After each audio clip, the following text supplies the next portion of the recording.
The heist of the century. कहानी की शुरुआत में हमें एक कैरेक्टर दिखाया जाता है जिसका नाम फर्नांडो है, जो कि पेशे से एक पेंटर और एक जूडो इंस्ट्रक्टर है। वो अपनी इस घिसी पिटी लाइफ से खुश नहीं है। वो लाइफ में कुछ करना चाहता है, उसे कुछ मिल नहीं रहा होता। तभी एक दिन वो रास्ते से जा रहा होता है, वो अपना जॉइंट चला ही रहा होता है, तभी कोई गाड़ी आके उसके जॉइंट को बुझा जाती है। वो अपने जॉइंट को फेंक देता है। तेज बारिश की वजह से सड़क पे पानी भर रहा होता है। उसका जॉइंट पानी में बहता हुआ आगे बढ़ रहा होता है। तभी उसका ध्यान उस जॉइंट पे जाता है और वो उसका पीछा करता है। तभी वो देखता है उसका फेंका हुआ जॉइंट एक गटर में चला गया है और वो गटर एक बैंक के सामने है, बैंक ऑफ रियो। तभी फर्नांडो को उसकी लाइफ का मकसद मिल जाता है और वो सिविल लाइन का पीछा करते हुए आगे बढ़ जाता है। वो सिविल लाइन का पीछा करते हुए एक नाले के पास पहुंचता है। तभी वो नाले के अंदर जाने की सोचता है। उस नाले को देखने के बाद हमारे मेन कैरेक्टर के दिमाग में एक आइडिया आता है। इस आइडिया को लेके वो अपने खास दोस्त के पास जाता है जिसका नाम सेबेस्टियन होता है। उस सेबेस्टियन को बताता है क्यों ना हम एक बैंक रॉबरी करें ताकि हम अपनी बाकी की जिंदगी अच्छे से जी सकें। सेबेस्टियन उसे बताता है इस रॉबरी करने में हमें बहुत खर्चा आएगा और सबसे बड़ी दिक्कत है पैसे की, जो कि हमारे पास नहीं है।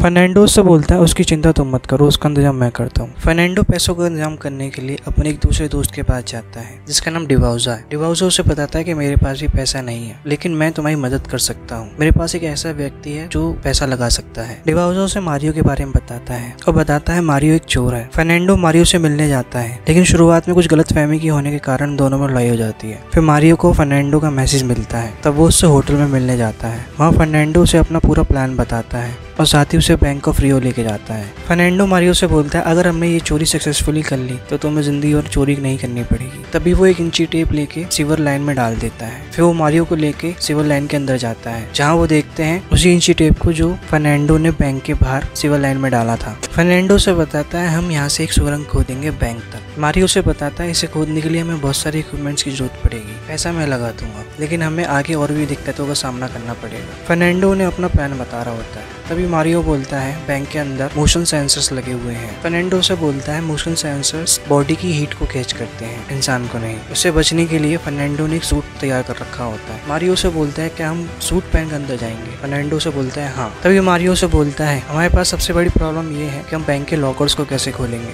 अगले दिन बैंक के अंदर फर्नांडो और उसका दोस्त सेबेस्टियन जाते हैं और वहाँ बैंक की फोटो खींचने लगते हैं। वो बैंक का हर कोना कोना देखते हैं। फर्नांडो जब बैंक की फोटो खींच रहा होता है, वहाँ के सिक्योरिटी गार्ड उसे देख लेते हैं और गार्ड पुलिस को बुला लेते हैं। तभी वो दोनों मिलकर फर्नांडो को बेसमेंट में ले जा रहे होते हैं। फर्नांडो को यही चाहिए था, वो बेसमेंट में जाना चाहता था किसी तरह से। तभी वो नोटिस करता है कि कहाँ पे लॉकर है। वो बैंक के पूरे डिजाइन को अच्छे से देख लेता, समझ लेता है। तभी गार्ड फर्नांडो के कैमरा को चेक कर रहा होता है, लेकिन उसे उसके अंदर कुछ नहीं मिलता। फर्नांडो से बोलता है मैं सिर्फ देख रहा था, लेकिन फर्नांडो ने पहले ही मेमोरी कार्ड निकाल लिया होता है। फर्नांडो वापस जाकर बैंक के नक्शे को अपने तीनों साथियों को दिखाता है और उन्हें बताता है हमें सुरंग कहाँ खोदनी है और कैसे हम चोरी करेंगे। अगले दिन फर्नांडो बैठ के जॉइंट पी रहा होता है। तभी मारियो उससे पूछता है इससे तुम्हें क्या फायदा, तुम पूरे दिन पीते रहते हो। फर्नांडो उसे बताता है इससे मेरे दिमाग को क्लियरिटी मिलती है, इससे चीजें बैलेंस में रहती हैं। तभी मारियो बोलता है जिस बैंक को हम लूटेंगे उससे लोगों का बैलेंस खराब नहीं होगा। फर्नांडो से बताता है इस बैंक में जितने भी लॉकर हैं सभी लॉकर का इंश्योरेंस हुआ पड़ा है, तो किसी को भी कोई नुकसान नहीं होगा, बल्कि लोगों को ज्यादा ही मिलेगा। तभी वहाँ सेबेस्टियन आ जाता है और वो अंदर चले जाते हैं। हमें दिखाया जाता है इनकी टीम में एक मेंबर और ज्वाइन हो चुका है जिसका नाम एल्बर्टो है, लेकिन इनके सामने अभी भी एक दिक्कत है कि बैंक के लॉकर्स को कैसे खोलेंगे। अगर ये बेल्डिंग टॉर्च से हर लॉकर को खोलें तो एक लॉकर को खोलने में 4 मिनट लगेंगे, जिससे सभी लॉकर को खोलने में 400 मिनट का टाइम जाएगा, क्योंकि बैंक के अंदर 100 लॉकर्स हैं जो लगभग 7 घंटे हो जाएंगे और बैंक के अंदर वो इतनी देर नहीं रुक सकते। तभी मारियो पूछता है तो हम इसे कैसे करेंगे? फर्नांडो से बोलता है तुम्हें बैंक के अंदर एक लॉकर खुलवाना होगा। मारियो से बोलता है वहाँ पे मेरी डिटेल चली जाएंगी। फिर फर्नांडो से बताता है कि हम बैंक की दूसरी ब्रांच में लॉकर को खुलवाएंगे। प्लान के मुताबिक मारियो अगले दिन बैंक की दूसरी ब्रांच में जाता है और वहाँ पे अपना लॉकर खुलवाता है। वो लॉकर को बड़े ध्यान से देखता है, साथ ही वो लॉकर के लॉक को अच्छे से एनालाइज करता है ताकि वो अपनी प्रिपरेशन कर सके। तभी उनकी टीम का एक दूसरा मेंबर वैन को लेकर आता है। वो वैन चोरी की होती है। ये सभी यहाँ पे एल्बर्टो का इंतजार कर रहे होते हैं। मारियो से बोलता है गाड़ी को स्टार्ट रखना, अगर हमें भागना हो तो हम भाग सकते हैं, वरना हमें दिक्कत हो सकती है क्योंकि ये वैन चोरी की है। तभी यहाँ पे पुलिस आ जाती है और वो उनके कागज मांगती है। तभी एल्बर्टो आ जाता है अपनी पत्नी के साथ और वो बोलता है ये हमारे गेस्ट हैं, हमसे मिलने आए हैं। उसकी पत्नी एक लेडी को बोलती है क्या तुमने पुलिस को बुलाया? तो लेडी बोलती है हाँ मैंने बुलाया क्योंकि मैं डर गई थी। वहीं हमें नाले का सीन दिखाया जाता है जहाँ पे सब मिलके सुरंग तैयार कर रहे होते हैं। ड्रिल करते करते सुरंग में से मलबा निकलने लगता है, जिससे उनकी ड्रिल टूट जाती है और लोग बाहर आके निकल के गिर जाते हैं। फर्नांडो से बोलता है अब थोड़ा सा ही और रह गया है, हमें दूसरी ड्रिल ले लेनी चाहिए। तभी मारियो गुस्सा हो जाता है। वो बोलता है हमारे पास पूरा प्लान भी नहीं है, हमें ये भी नहीं पता हम लॉकर कैसे खोलेंगे और मैं इतना पैसा नहीं नहीं लगा सकता। तभी ये काम यहीं पे रुक जाता है। फर्नांडो निराश हो जाता है, लेकिन वो सोचता रहता है। तभी वो अपनी गर्लफ्रेंड से मिलने आता है। वो दोनों छत पे आके लेट जाते हैं। वो तारों को देख रहे होते हैं। फर्नांडो उसे बोलता है ये तारे लाखों साल पहले खत्म हो चुके हैं, लेकिन हमारे पास लाइट अभी तक आ रही है। तो उसकी गर्लफ्रेंड बताती है ये तारे करोड़ों साल पहले खत्म हो जाते हैं, लेकिन हमारे पास पहुंचने में टाइम लगता है। वो वहाँ पे है, लेकिन वो वहाँ पे नहीं है। अपनी गर्लफ्रेंड की बात सुनकर फर्नांडो खुश हो जाता है और उसे थैंक यू बोल के चला जाता है। वो मारियो से मिलने जाता है और उसे बोलता है कि मेरे पास एक नया आइडिया है। मारियो उससे मिलना नहीं चाहता, पर फर्नांडो बोलता है मैं बिना बताए यहाँ से जाऊंगा नहीं। मारियो उसे ऊपर बुला लेता है। वो मारियो को बताता है कि हम दिन में बैंक रॉबरी करेंगे, लोगों के सामने हम दिन में बैंक के अंदर जाएंगे। पुलिस वालों को लगेगा कि हम छोटे मोटे चोर हैं, लेकिन उन लोगों को सुरंग के बारे में कुछ पता ही नहीं होगा। हम जाएंगे तो बैंक के अंदर, लेकिन निकलेंगे सुरंग से। मारियो को उसका आइडिया अच्छा लगता है और वो बोलता है दिन में तो लॉकर भी खोलने में आसानी होगी। फिर सभी प्लान के मुताबिक तैयारी करने लगते हैं। ये सभी के सभी बैंक रॉबरी करने के लिए निकल जाते हैं। सेबेस्टियन को वो नाले के पास छोड़ देते हैं ताकि वो सुरंग से आ सके। बाकी सब बैंक के अंदर जाके सभी कर्मचारियों को डराते हैं, लोगों को धमकाते हैं और उन्हें हॉस्टेज बना लेते हैं। सिक्योरिटी गार्ड ये सब कैमरे में देख रहा होता है। वो पुलिस को बुला लेता है। बैंक के बाहर पुलिस आ जाती है। फर्नांडो एक आदमी को पकड़ के बाहर लाता है और वो सभी को बताता है अगर किसी ने भी अंदर आने की कोशिश की तो मैं इसे मार दूंगा। मारियो को पता चल जाता है गार्ड ने पुलिस को बुलाया है। तभी वो एक औरत को हॉस्टेज बनाते हैं और गार्ड को बाहर आने के लिए धमकाते हैं। वो उसे बोलते हैं अगर तुम बाहर नहीं आए तो हम इसे मार देंगे। गार्ड ये सुनकर बाहर आ जाता है। मारियो उसकी गन लेके उसकी मैगजीन निकाल लेता है और उसे खाली गन देके उसे बाहर भेज देता है। वो समझ जाता है कि आगे चल के हमारे लिए खतरा बन सकता है। फर्नांडो नीचे बेसमेंट में जाता है। वहाँ जाके कलमेरा को साइड करता है और सेबेस्टियन से बोलता है रास्ता साफ है। तभी सेबेस्टियन बची ही सुरंग को तोड़ देता है और वो भी बैंक के अंदर आ जाता है। तभी फर्नांडो अपने एक साथी के साथ जाके गाड़ी से एक मशीन लेके आता है जो कि सेबेस्टियन ने बनाई है लॉक तोड़ने के लिए। इस मशीन के सहारे ये हर एक लॉक को 7 सेकंड में तोड़ सकते हैं। फर्नांडो सेबेस्टियन लॉकर को तोड़ के पैसा निकाल रहे होते हैं। तभी मारियो को छत पे कुछ लोगों की चलने की आवाज आती है। वो बोलता है जरूर पुलिस वाले होंगे, इन लोगों को जरूर मरना है। तभी मारियो के फोन पे एक पुलिस ऑफिसर का फोन आता है। मारियो उससे बोलता है अपने आदमियों को छत से हटाओ वरना मैं अंदर लोगों को मारना शुरू कर दूंगा। ये सुनकर पुलिस ऑफिसर अपने आदमियों को छत से हटा देता है, लेकिन सामने वाली बिल्डिंग के ऊपर वो 2 स्नाइपर्स को भेज देता है। मारियो उससे बोलता है मुझे मिनिस्टर से बात करनी है और इसके लिए मैं तुम्हें 1 घंटा देता हूँ। तभी एक पुलिस ऑफिसर बताता है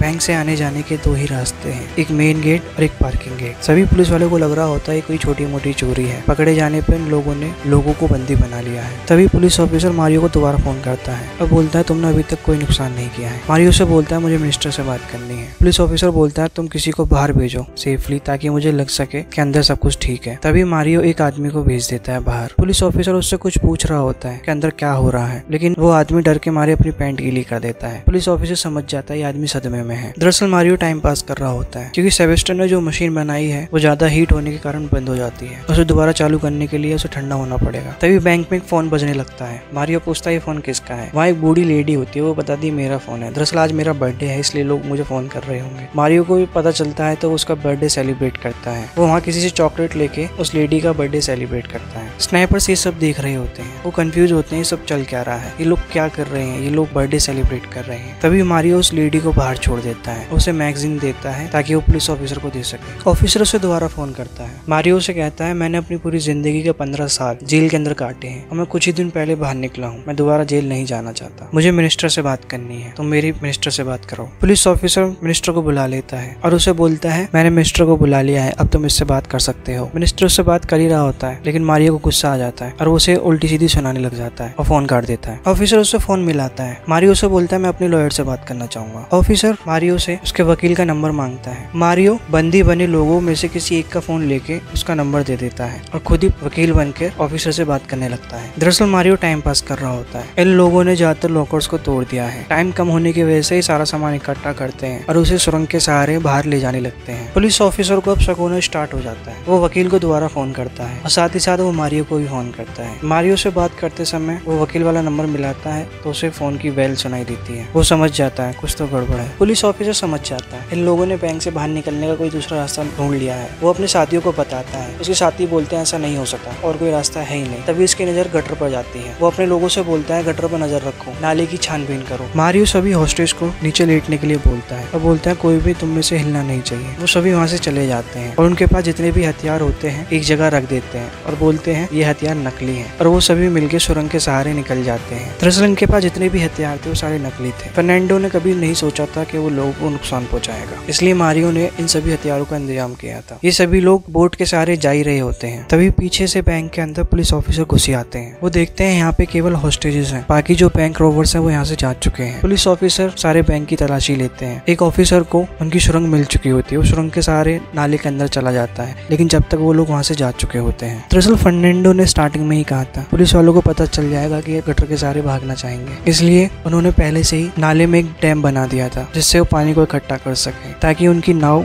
आराम से चल सके। पुलिस ऑफिसर जब तक वहाँ पहुँचता है तब तक सभी लोग दूसरे सिवर के सहारे निकल चुके होते हैं। ये सारा पैसा लेके अल्बर्टो के घर पहुँचते हैं। जिस वैन के सहारे इन लोगों ने सारे पैसे को अल्बर्टो के घर शिफ्ट करा था, उस वैन को इन्होंने जला दिया होता है और सभी पैसे को आपस में बांट लिया होता है। कुछ महीने बीत जाते हैं, सभी की लाइफ अच्छी चल रही थी। ज्यादा पैसा आने के कारण अल्बर्टो की अय्याशियां बढ़ जाती हैं। वो अपनी बीवी को धोखा दे रहा होता है। उसकी बीवी को जब पता चल जाता है तो पुलिस स्टेशन में जाके इन लोगों की कंप्लेंट कर देती है। वो बता देती है कुछ महीने पहले जो बैंक में रॉबरी हुई थी वो उसके पति और उसके कुछ दोस्तों ने की थी। पुलिस एक एक करके फर्नांडो के साथ उसके सभी साथियों को पकड़ लेती है। क्योंकि फर्नांडो ने इस सब के बारे में पहले ही सोच रखा था, इसलिए इन लोगों ने नकली हथियार का यूज किया था। कुछ समय बाद इन सभी को छोड़ दिया जाता है। जेल के बाहर मारियो फर्नांडो का इंतजार कर रहा होता है अपनी शानदार गाड़ी में। दरअसल फर्नांडो ने पहले से ही ये प्लान बना रखा था। उसे पता था ये लोग पकड़े जाएंगे, इसलिए उसने आधा पैसा छुपा दिया था और पुलिस को केवल आधा पैसा ही दिया था। दरअसल बैंक को पता नहीं होता कि इसके लॉकर में कितना पैसा है, इसलिए जब ये लोग पकड़े गए तो पुलिस को इनके पास ज्यादा पैसा नहीं मिला। अब ये सब लोग आजाद है और ये मूवी यहीं खत्म हो जाती है।